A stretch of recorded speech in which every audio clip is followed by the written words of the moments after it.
about UX, then tell you a little bit about Claremont Graduate University for those of you seeking a graduate degree to get you started in this field. So with that, I will start with some introductions. Like Regina said, I'm Danny Green. My education is in cognitive psychology and actually from CGU. So woohoo, I'm an alumni. I work in the field of UX. I'm the co-founder of the UX Researchers Guild. And at CGU, I teach all of the UX courses and run the UX Master's Program with my counterpart, Kathy Pezdek, who is a renowned cognitive psychologist. She specializes in memory, especially eyewitness memory. She's our core cognitive faculty member, so she teaches the cognitive courses for the program. And then finally, we have Regina Birch, who you've met, the Assistant Director of Admissions, and she's a great resource for just how to apply the program, get more information on the program, if that's something you want to learn more about. A little bit about Claremont Graduate University. For those of you who don't know us, we are in Southern California. We're an accredited research university, and we focus on applying education to real world contexts. We have about 2,200 students, so we're a smaller university, but we're in a consortium of 7 colleges. Some of you may be from those colleges. And we're all those colleges are in the same geographic space. So CGU students kind of have access to a lot of different classes across these campuses, lots of different resources, unlike a typical small university. On the other hand, because we are small, our students benefit from really personalized one-on-one coaching, career guidance, and small class sizes. So we're a tight-knit little community. That's a little bit about CGU. Happy to speak more about that. If at any time you have questions, just drop them in the chat too. We'll bank them for the end. But today, this is our agenda. So I'm first going to cover a little bit of basic information. What is user experience? You'll hear me say UX over and over again. What is user experience? How is it related to psychology and the behavioral and social sciences? And then what does a career in UX actually look like? Then we'll talk about our applied cognitive psychology UX master's program at CGU. And I'll save 10 to 15 minutes at the end for questions about the field of UX, about the program, about CGU, whatever questions you have. So to get started, I'm going to ask you all to do a little thought exercise with me. I want you to think about how many tech devices you have used or interacted with today. And I'm actually really curious, for those of you who are here and present with me, I'd love for you to just drop numbers in the chat. So how many devices, technological devices, do you think you've probably interacted with today? Love to see some of those numbers. All right, we've got 4s and 5s, couple of 2s going on. Yeah. I went ahead and counted mine before this. So you ready? I'm at 15. And I'm going to tell you what they were. So my phone, of course. I have a fancy sunrise alarm clock. Like that's a digital device that I interact with. I have a smartwatch, headphones, a laptop. I also have like this e-ink notepad that I use, a tablet. The console in my car is digital. That's a digital interface. There's also a kiosk, a digital kiosk at my gym that I used today. I have an electronic composter in my kitchen that I used. I printed something on a printer. I have a microphone, a separate webcam, a Bluetooth speaker that I used, and then I'll probably use a smart TV or my Nintendo Switch later. So that's 15 for me. Yeah. Thank you, Brian. You might be closer to 15, right? Maybe like 12. The average number for people, regardless of age, is about 9. That's the number that I found over and over again on the internet. So all of these digital devices that we interact with all the time. And I want you to think, like, have you ever wondered who comes up with these things that we're interacting with all the time? Like, why do my headphones have 3 buttons and why are they in this configuration? And in fact, why are my headphones kind of shaped like this? And the app that comes along with them, who designed that? Who came up with all of that stuff? Most of these things were designed and created by teams that included UX professionals. So another little thought exercise here. How many mobile apps do you think you have on your phone? How many mobile apps do you think you have on your phone? And if you grabbed your phone and started looking, you're going to do well in school. At least 30, right? Yeah, I think so. Kind of depends on, yeah, 200, 100. Yes. I looked up the average and I got a range. So the average person, somewhere between 50 and 100 mobile apps on their smartphone. Pretty common range. And so all of those apps, and then think about all of the web apps, websites that you log into. Those are platforms on the web.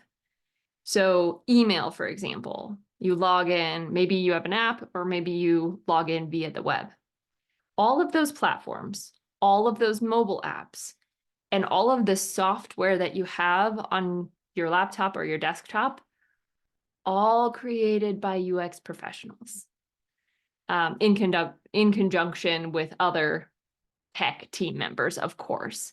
But the design, the what feature do they have? What do they look like? What do they feel like? What do they do for you? UX is the man behind the curtain there. So why does my music app why does Spotify let me create a playlist? That feature and the need that it serves me as a human, that's a UX question. A UX professional would maybe come up with that feature or figure out how that feature needs to work to meet the needs of people. So that is what we're talking about when I say user experience. It's the field that determines how digital experiences should work to meet the needs of actual humans. So what features they have, how they're presented to you, what do they integrate with? How do they act when a person inputs something? What kinds of things do they give us back? The term UX was coined by a cognitive psychologist named Donald Norman, and he worked at Apple in 1993, so 30 years ago. And since then, there have been over 1 million UX professionals in this field. So designing and creating what the user experience should be for all of these tech products and all of these digital experiences. Design is everywhere. This is a great UX meme that makes the rounds every once in a while. We come across bad UX all the time. Whether you've tried to push a door that was a pull door or tried to pull a door that was a push door. This beautiful mug that when interacting with a human ends up having some consequences that were probably unintended by the designer, right? So when a system, typically a digital system, but not always, when a system doesn't allow us to accomplish our goals effectively, that's a bad user experience. And that's where the field of UX comes into play. Poor UX is everywhere. And this can cause confusion, frustration, errors. But let's face it, we are on our devices all the time. I think the most recent estimate for Gen Z is 9 hours of screen time a day. Tech isn't going anywhere.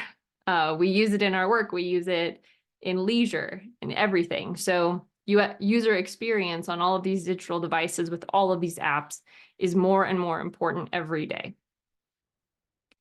And that's why we need a human-centered approach to designing digital experiences. Human-centered design is the philosophy that underpins UX. It's a creative problem-solving process, and it begins with understand the human needs, and then it ends with whatever innovative, creative solution that addresses those needs.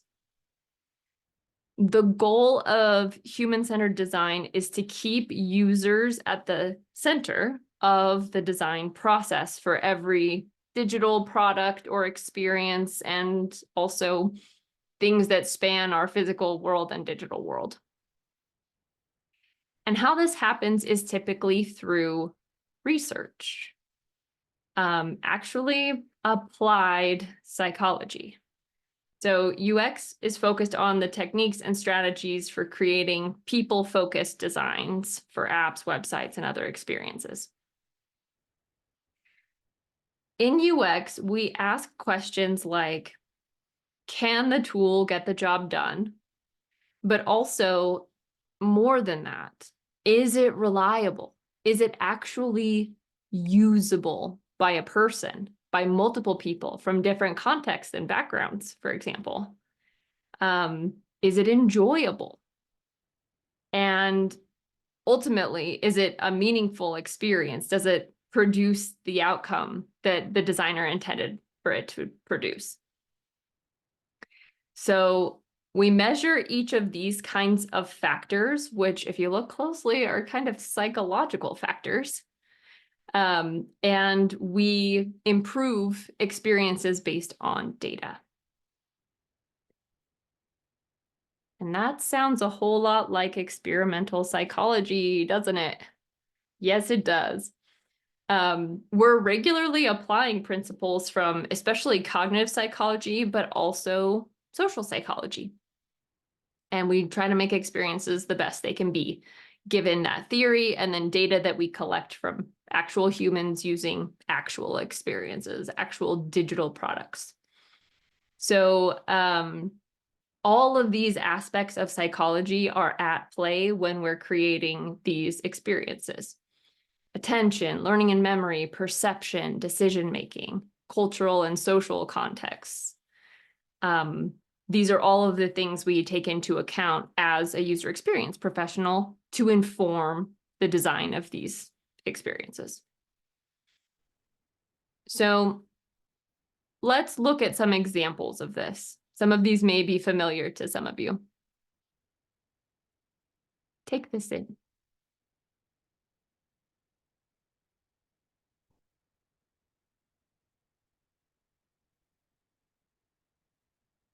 Most of you read this in the order that it was intended to be read.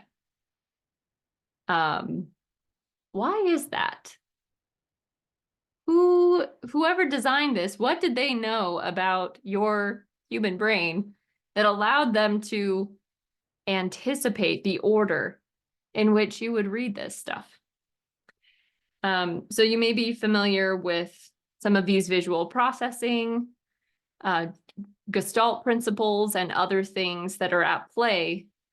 And here we also have some cultural and social expectations as to why we read this in the order that it was intended to be read, despite it not being in that order on the page. Here's another kind of example. I have all of these shapes and lines off to the side here. And yet, I bet if you took a second to take these in, you'd realize that these are websites. And you just know that. You know that these are websites, even though they're just a bunch of squares, circles, and lines.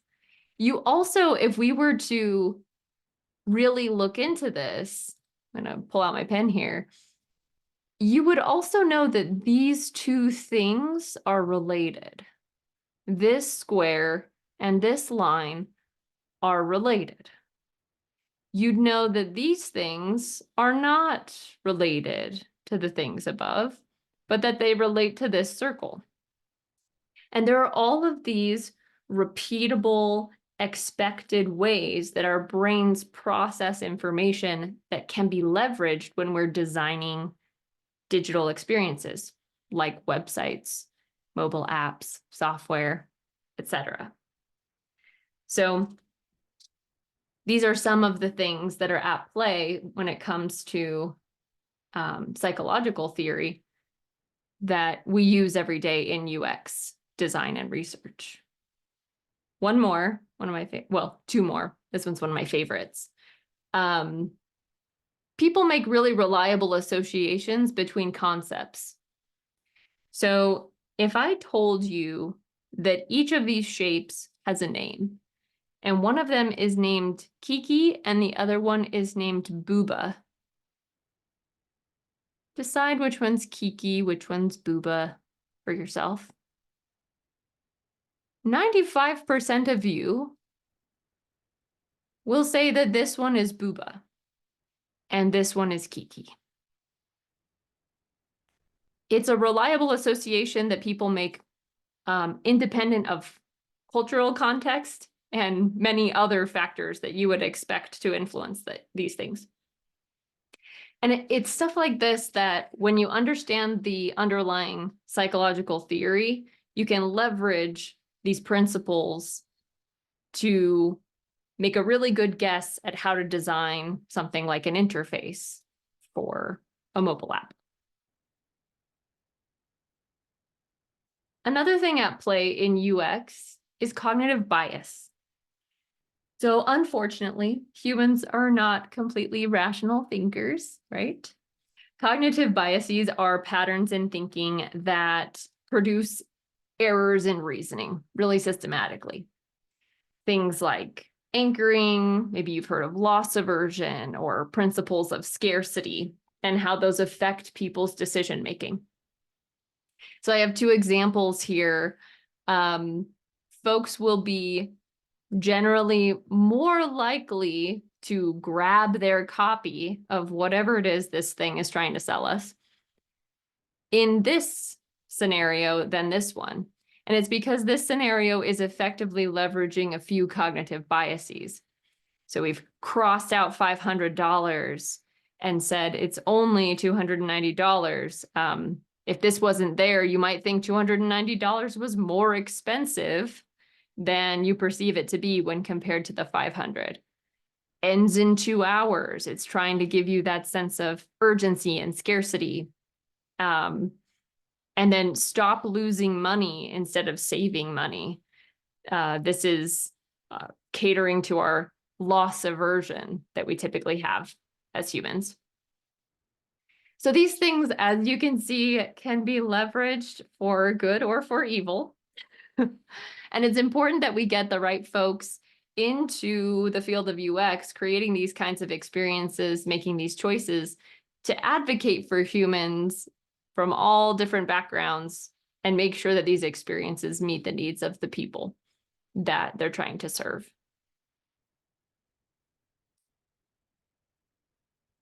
So that was a tiny, tiny taste of how psychological theory can be leveraged to create successful user experiences.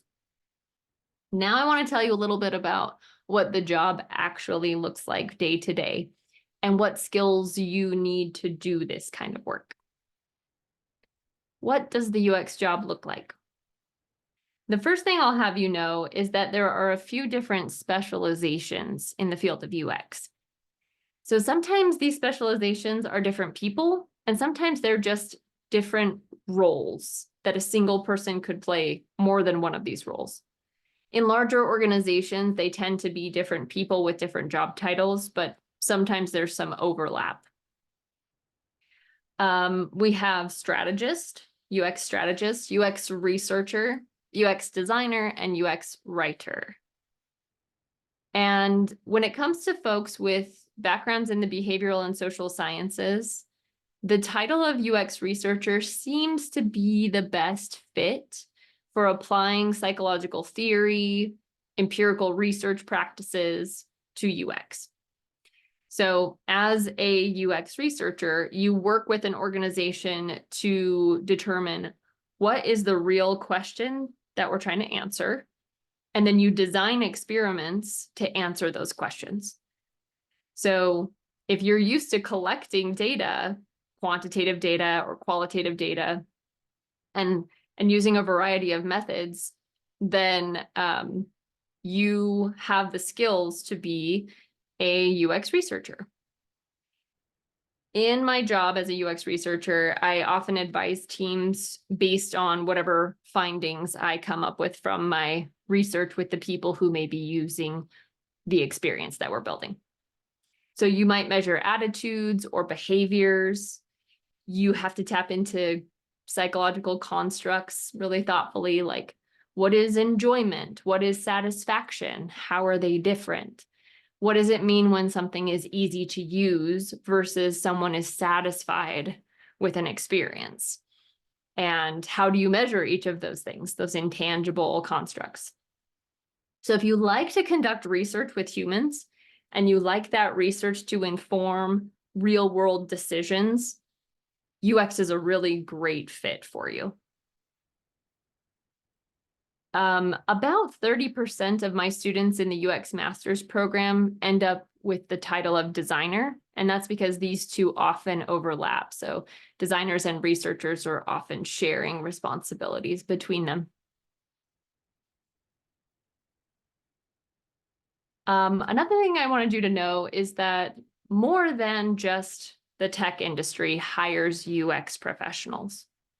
So although tech, software, and the like are hiring a lot of user experience professionals, the other industries that we see a lot of are finance and insurance, healthcare and medical technology. So medical devices that people use. I have a blood pressure cuff monitor that I use, and knowing how to use that and using that effectively, being able to do that as an average person. So medical devices. Government and nonprofit have been hiring UX professionals at an increasing rate, it seems like, every year. Educational technology. Aerospace, aviation, and automotive is another big one. And then gaming actually is a big area where folks get jobs in UX. When it comes to the methods that you can expect to use on a regular basis in this job, the majority of the time you're doing one of these top 5. So qualitative one-on-one interviews, systematically asking people questions, getting their qualitative data, synthesizing that data in a methodical way, in a scientific way, and then reporting on the findings of those interactions that you had with people. Also usability tests. So for every mobile app, for example, once you have a prototype of that app, or once you have a version of that app, how do you test it systematically to make it better and better? How do you find the errors? How do you find the sticking points and the parts of the app that are unnecessarily hard for people? So that's usability testing. Survey design and analysis is another big one. So anyone into psychometrics might really enjoy that space as well. Concept tests, competitive analysis, some of the other things. And I've included some links in these slides so you can take a peek at these later. But even look at the bottom here, literature reviews, 40% of researchers say they often or always use literature reviews to inform their work. So Who would have thought that lit reviews actually inform a lot of your technology all the time? I guess we would all hope that, right? But if that's a skill that you have and you enjoy keeping up on the scientific academic research, that is something that you'll be able to do in a UX job. The other thing I put on here that wasn't in this report is that about 70% of UX researchers end up interpreting reports, like data science reports and analytics reports, to learn about people. And I include that in here because in our program at CGU, we have a very rigorous statistics sequence that students take. And this is why. Knowing stats gives you a huge competitive edge in the job market as a UX researcher. I couldn't blow past the kind of what's happening in the tech job market right now. So I wanted to address that a little bit. As UX job postings have happened over the past decade, about 30% of those postings are for the UX researcher specialization.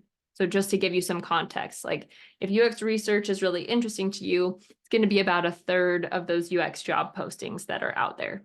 And that number is growing. We're seeing an increase in the number of UX research job positions. So here is the difference between UX research and UX design, for example. Overall, job postings have grown fairly well over the past few years. So I like this graph because although we saw a peak in hiring, and then we've seen some of these tech companies laying people off, we still see, compared to 2018, in UX research at least, 53% growth between there and here. So in our little space, things are going okay. It is also a position that many people work from home doing, myself included. So about half of researchers work from home completely, and like 90-something% of them spend some days in the office and some days at home. So UX research and UX design typically have really flexible working hours, which is nice. It supports a healthy work-life balance. I also included just some salary data in here for you. And the median salary range for someone entering the field, from this survey, it was $112,000 a year, but I think this somewhere between these two numbers is more accurate for someone with 1 to 3 years of experience. This Glassdoor survey had a lot more respondents, but those responses are typically pretty noisy. So most of the sources that I checked were somewhere between these two numbers for people with 1 to 3 years of experience. So it's a very lucrative field, which doesn't hurt, of course. And this is a little bit more on the work from home piece that I was just mentioning. So 51% of researchers saying that they work from home exclusively, for example. Okay, so that's a little bit about the job and what you can expect working in the field of UX and UX research specifically, because that's what I do. So how do you get there? What does it take to actually land a job in UX? I'll tell you right now, most UX positions just require a bachelor's degree.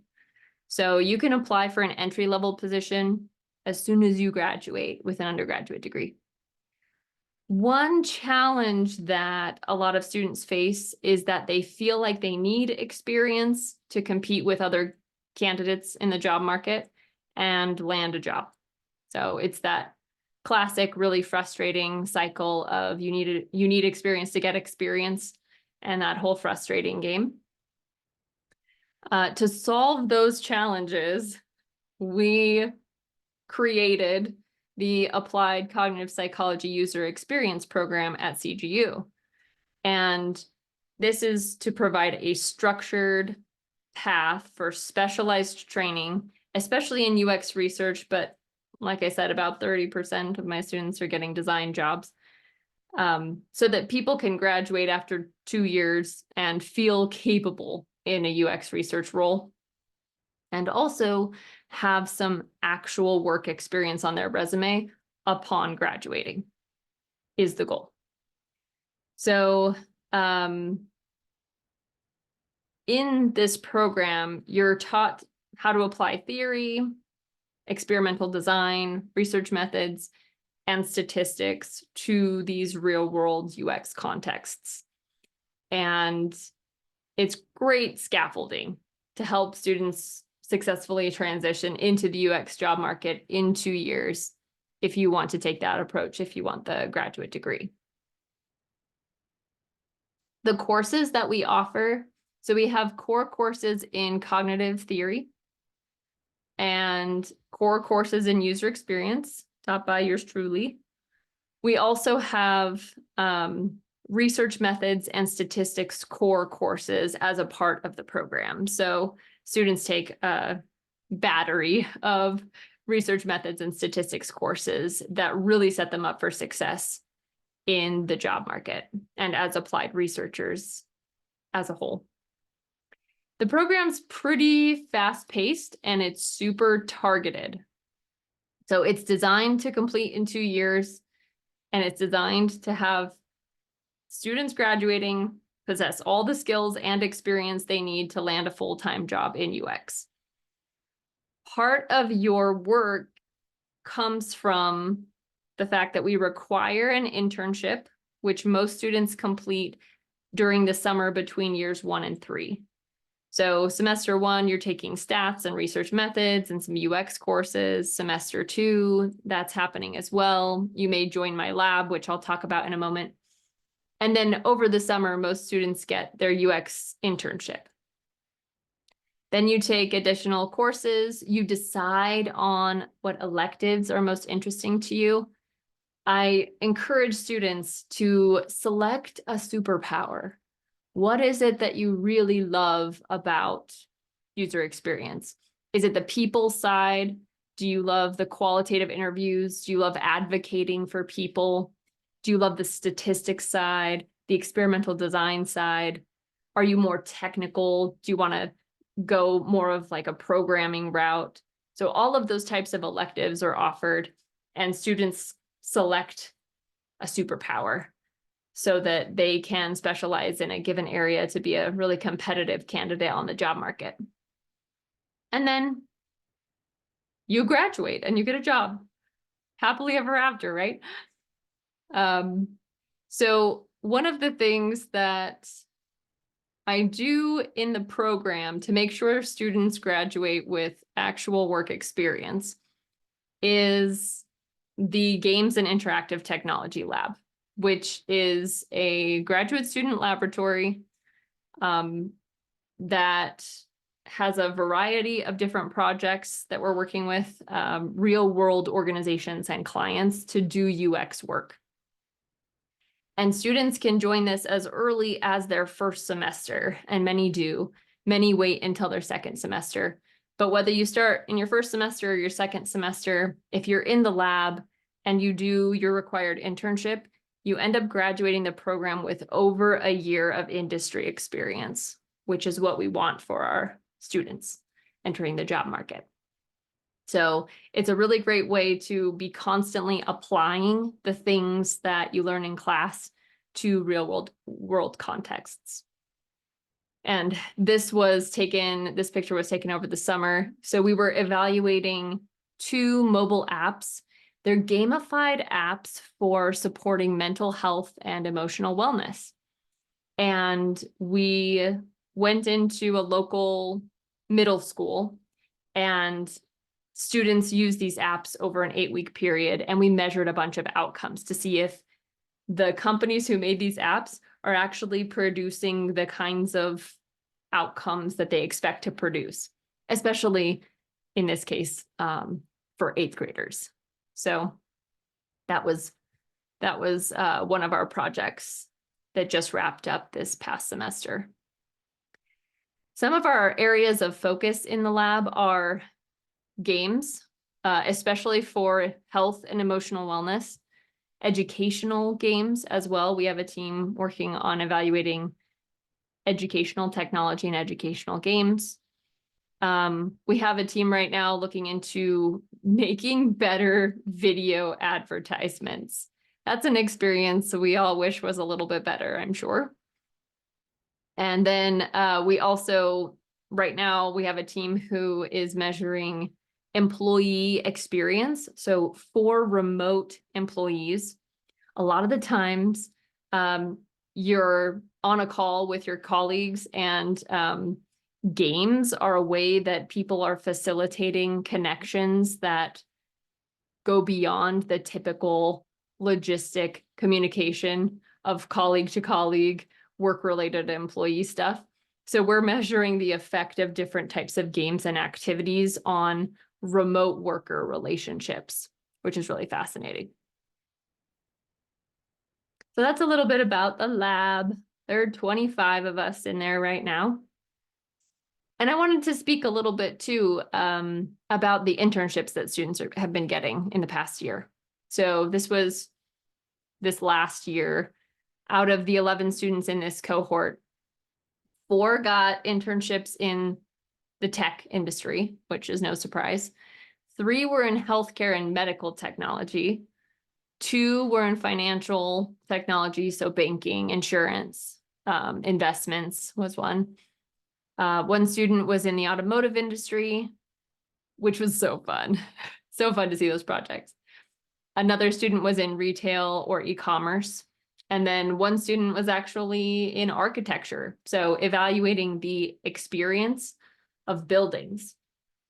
If you've been to a museum lately and you've gone in and they've had like a companion app where you can scan QR codes and learn more about different exhibits, maybe there's an augmented reality component. We're seeing a lot of digital meets physical in those spaces. So one of our students got her internship in this architecture space and actually ended up with a full-time job there. I'm happy to boast that within 6 months of graduating, 100% of our students this past year were placed in full-time roles. 83% of our graduates qualified for mid to senior level roles, which is fantastic.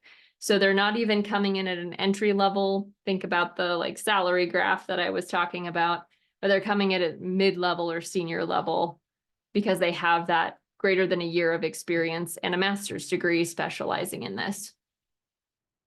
And then 84% of the students this past year completed their internship during the summer between year 1 and 2. Some students shift that around and do internship during the fall or spring, but the majority are doing it over the summer. Okay, so that's a little bit about the program at CGU. And like I said, that is one structured path to getting to a career in user experience, but different people take different approaches. And my real pitch to you is think about leveraging your background in psychology and the behavioral sciences, in research and experimentation and human-centered thinking. Think about leveraging that in the field of UX. It's a great career path. It's really exciting. There are lots of wonderful problems to solve, people-oriented outcomes and missions, which are really great for folks who typically entered into the behavioral sciences because they liked the study of people. They like to understand people and advocate for people. So my pitch is you are actually really well suited probably for this line of work, and UX needs you. So consider this as a career path if it makes sense for you.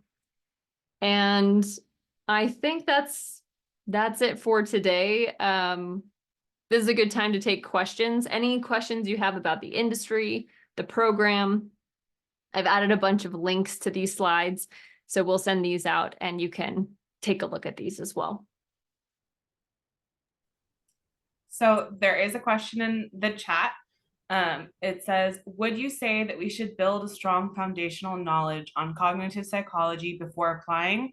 Or what else do you recommend? Suggestion being R, Python, anything that we should look into? Yes, great question. So when it comes to entering the program, students who have a background in cognitive psychology specifically tend to be the most successful. And because of that, if you're a strong psychology student, but you've yet to take a cognitive class, I usually recommend, if you're admitted to the program, to go ahead and I have an online course that I recommend people take for free, just to make sure that you have the cognitive background so that you can keep up with just the transition to grad school. So I would say that's one thing entering into the program that I would recommend. When it comes to the career path, cognitive psychology is really something that helps you be an effective UX professional, especially a UX researcher. And to your point about what else would you recommend, R or Python, the program teaches students R, and we're seeing it is the most used programming language in UX research. Python's not a bad path, certainly, but R is pretty standard. So if you're entering the field of UX research, I do recommend knowing your way around R just for running stats, especially on survey data, and then cognitive principles as it relates to design of digital experiences. Great. So we have a couple more questions in here too. So if you guys have questions that you would like answered, please don't hesitate to put them in the chat. But so as far as another question goes, can UX lead to a creative director role? Also, Yeah. if you are interested in the design aspects, are there ways to take design or art classes? Oh, yeah. So UX design, one of the true user experience design typically ends at the prototype phase. And then user interface designers or visual designers are the people who are styling the elements that you can think of UX design as like the skeleton. And then the visual designers put the face and everything else on the skeleton. So that being said, there are a lot of UX designers who specialize in visual design, and they are very, what's the word, sought after in the job market. So if that space is really interesting to you, I would say that could be your superpower, is pursuing that. And yes, creative director UX design is sometimes reports to a creative director. And it depends on the organization whether that's the case. But a UX director is very similar to a creative director and may or may not report to a creative director depending on the organization. So lots of overlap between like that creative space and the UX design space. When it comes to classes, this is one of the things you could do. So you could take classes outside of the program for your electives in those areas that help set you up for whatever skills you're trying to get. So that's where your electives would come in. I haven't yet had a student who really went for it when it comes to art classes, so I can't speak firsthand to what that experience might look like. A lot of the students that I have who are artistic and creative, and that's their superpower in UX design, they aren't taking graduate courses for that. That's just, I guess, something that they're doing a lot of on the side. So yeah, we could talk about that if you want to learn more. Thank you. So another question that we have is, for those who want to enter UX design, What programs do you recommend to use when creating presentation slides like yours, or UX friendly programs to use to be more UX centric? Let's see. Different programs. So I will say that the tool that UX designers use the most is called Figma. And if you're not familiar with Figma, they have a ton of free resources, and you can sign up for a Figma account for free and play around in it. That's the most popular interface design tool. And there are similar tools like Figma, but Figma's the one that most shops use these days. And then sometimes the Adobe suite, so Adobe Illustrator, if you're more of a visual designer and creative person, you might use Illustrator or some of the other Adobe products as well as Figma. But when it comes to creating things like presentation slides, I mean, the ones that I showed you here today were created in Google Slides. So, and I think they could be a lot more user experience friendly. But yeah, so I would say explore Figma. Yeah.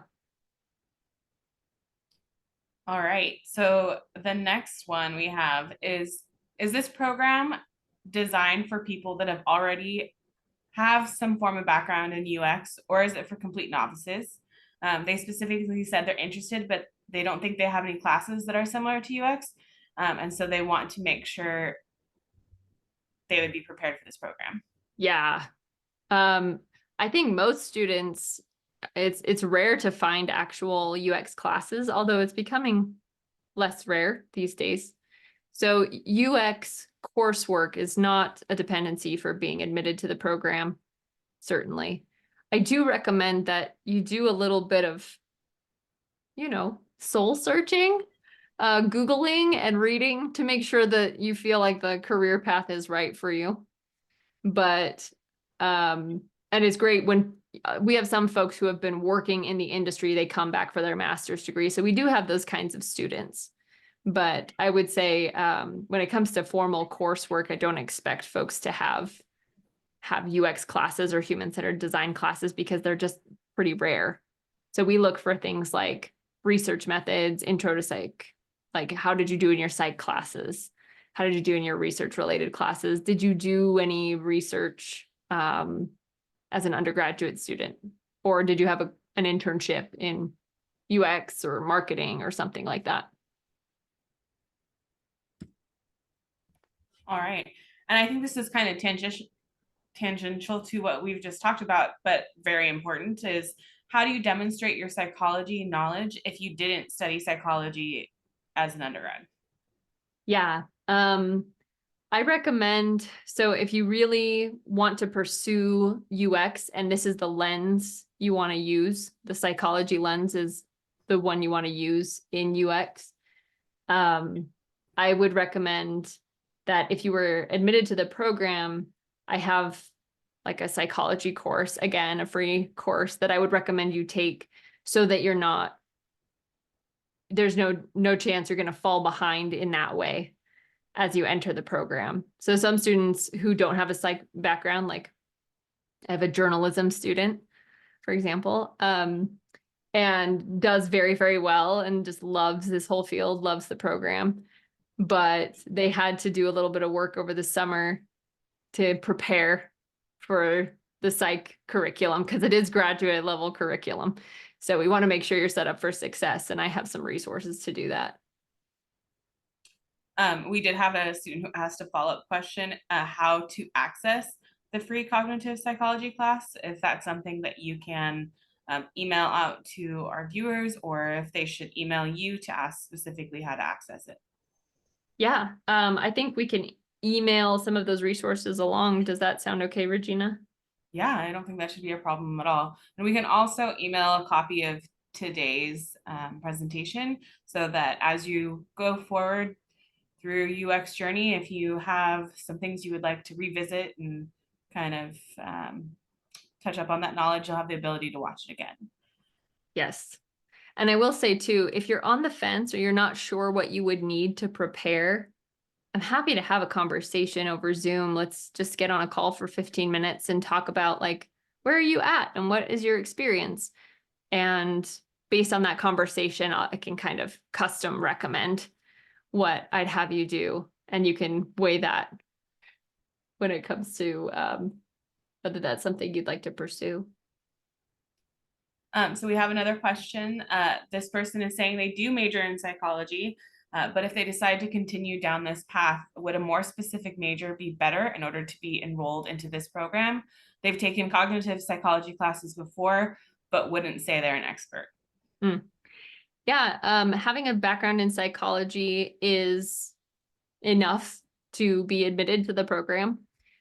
A lot of universities don't have cognitive classes, so it's great that you had a cognitive specific course. You're probably going to be right on track as you enter. You're probably going to be set up for success when it comes to the psychology and cognitive pieces of the curriculum. So I wouldn't say you need like a more specific major or anything like that. I was a neuroscience major as an undergrad, and then I entered the cognitive program at CGU. So I learned all of my cognitive in my master's program. And that's kind of the expectation. Okay, so we have a question here. The priority deadline has already passed. Do you recommend applying this year anyways or waiting until next year to apply? I know that we have the priority deadline, but we admit on a rolling basis here at CGU. So you are welcome to apply for this upcoming fall. That application is still open. I would say I would encourage you to apply if you're interested and you're ready to go. There's definitely nothing stopping you on our end from welcoming you into your 2024 class. Yes, I have spots available. So get your apps in. I would love to see them. I'd love to have a conversation if you're on the fence too, to figure out if it's right for you. But we still have the capacity to have students enter in the fall. All right, so that's all the questions in the chat currently. If there's any kind of last question someone would really like to get answered, feel free to unmute yourself if you're comfortable doing that. Put it in the chat, whatever works for you, but we do only have 5 more minutes. So, okay. How local are many of the opportunities your students have been hired into? And also, are classes available for people who have full-time jobs? When it comes to so my graduate student lab actually operates remotely. So all of the clients that we have been remote, work from home clients, with some of them are local in the LA area. So we go on site for, like, I showed you a picture of that middle school that was local, and we were working with that local school. So there have been a couple on site local clients in the lab, but we operate remotely because a lot of my students end up working remotely. So we're trying to train that skill. When it comes to full-time jobs and coursework, the time of day is the trickiest part. So depending on what kind of job you have, we certainly have students who take fewer courses over a longer period of time and end up working full-time during the program. But there are a couple of courses that are core courses, depending on the time of day, might be tricky for you. We're working on that as a program to get some of those courses taught in the evenings and such, but it's not quite there yet. Sorry, that was my question. And actually, like maybe working like real close, but it'll be like 8 to 5. What time are the classes like normally? Are they in the afternoon or are they early birds? You'd have a couple 9 to noon classes during the week. So that would be the trickiest piece, I think, for an 8 to 5. All right, cool. Yeah. Yeah. I will say, Danny, you kind of mentioned this, that we are trying to open up some alternative class times because we do realize that students like yourself have full-time jobs or other things that they're responsible for during those hours. So don't let that be a barrier to starting if you are interested, because just around the corner, there will be more opportunities to make this more accessible for you. Yeah, thanks for opening that up a little bit, Regina, because like what I want to tell you is that I think we're about a year away. So it wouldn't be a bad idea to apply and either defer or start taking classes if you're going to spread them out. Take the ones that fit into your schedule and then wait. But that's up to you. And maybe we need to have a longer conversation if that's something that you'd want to pursue. But Actually, yeah, that was more kind of what I was asking, is there that flexibility of putting the class, because the job that I might get is actually at the colleges, so it wouldn't be hard to coordinate, but I don't know that I'd be able to combine both full time, it seems like yeah, the course load would be kind of a lot with a new job, and yeah, Yeah. but I maybe could finagle doing a part-time for a couple years and then going into it stronger after a couple years in the position. yes. As long as you had a little bit of flexibility, you could do that immediately. But yeah, that sounds like a great lineup if you have a job within the colleges. Yeah. Like taking advantage of that sounds like a great way to do that. And they're definitely supportive of employees taking advantage of that benefit, taking classes and enrolling in degrees at CGU. So I would say you're probably going to find your supervisor pretty flexible in that regard. Cool. However, I do want to wrap this up with just one final question, because a couple of you have submitted this. There are multiple people who would potentially like to set up a meeting with you, Danny, and they would like to know how to do that. Yes. So I'm entering my email in the chat here. I'd love to get an email if any of you have further questions, or if you want to just jump on a call, that would be great. My email will also be in the slides here. So if you lose track of this, it'll be in the slides. But I think Regina for questions related to applications and CGU, and then questions related to the field, whether it's right for you, what courses you have, what you would need. I would love to have a one-on-one conversation, because it's just easier to make sure everything fits for you. All right. Thank you, Danny, for this wonderful presentation and answering so many questions and whatnot today. Like I mentioned, we will be sending out the presentation to you all, as well as some helpful tools and the information about the class that she had mentioned. I would say probably expect to receive that sometime next week. And it will be from me. So if you have any questions about the application, or like she mentioned, CGU in general, feel free to just respond to that email. I'm happy to help. But I'll also make sure to include Danny's email address in that email as well. So if you forget it or don't capture it today, that will be included. Great. Thank you so much, everyone. It was great to see you. Take care, and I hope to hear from some of you. Thank you for your presentation. Have a good Thank you.